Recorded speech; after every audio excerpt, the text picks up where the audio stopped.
Match dash his illness. Choose the correct compound prepositional phrase to fill in the blank in the sentence above. అంటే ప్రపోజిషన్ని కలిగి ఉన్న ఒక ఫ్రేజ్ని అక్కడ మనం fill చేయాలి. ఏవై ఉండొచ్చు? In spite of, in place of, ahead of, by, way of. ఇక్కడ మనం ఆన్సర్ ఒక్కటి డిస్కస్ చేసుకుందాం. మల్టిపుల్ చాయిస్ డిస్కస్ చేస్తే టైం చాలా పడుతుంది. ఇన్ స్పైట్ ఆఫ్ అంటే తనకు ఫేవరబుల్గా లేనప్పటికీ, in spite of his illness అంటే మ్యాచ్ 1 అవ్వాలంటే తన ఫిజికల్ హెల్త్ బాగుండాలి. కానీ ఇక్కడ ఏమైంది? In spite of his illness, తన సిక్గా ఉన్నప్పటికీ తను మ్యాచ్ విన్ అయ్యాడు. అలా వస్తుంది.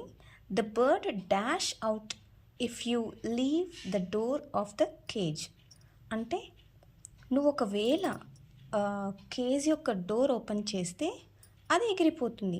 ఎప్పుడు? డోర్ ఓపెన్ చేసిన తర్వాత, అంటే ఫస్ట్ డోర్ ఓపెన్ చేయాలి, తర్వాత అది ఎగిరిపోతుంది. తర్వాత అని వస్తుంది కాబట్టి ఇది ఫ్యూచర్. ఇక్కడ ఇచ్చిన ఆప్షన్స్లో flies, will fly, fly, would fly.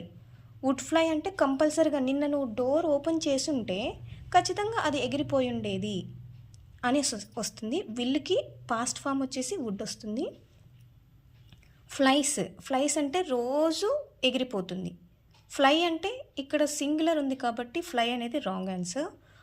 Will fly అంటే నువ్వు డోర్ ఓపెన్ చేస్తేనే వెంటనే తర్వాత, అంటే డోర్ ఓపెన్ చేసిన తర్వాత అది ఎగిరిపోతుంది.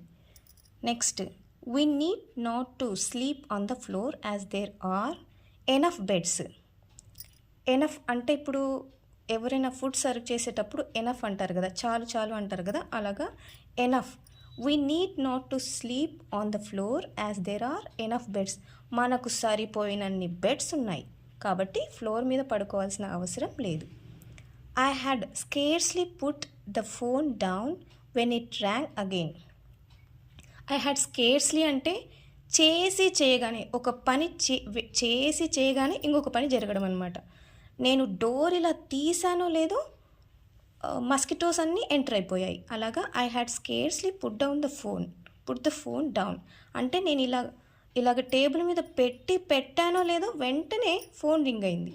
No sooner had I put the phone down అంటే ఇలా పెట్టిన వెంటనే ఫోన్ మళ్ళీ రింగ్ అయింది. అలా వస్తుందన్నమాట మీనింగ్.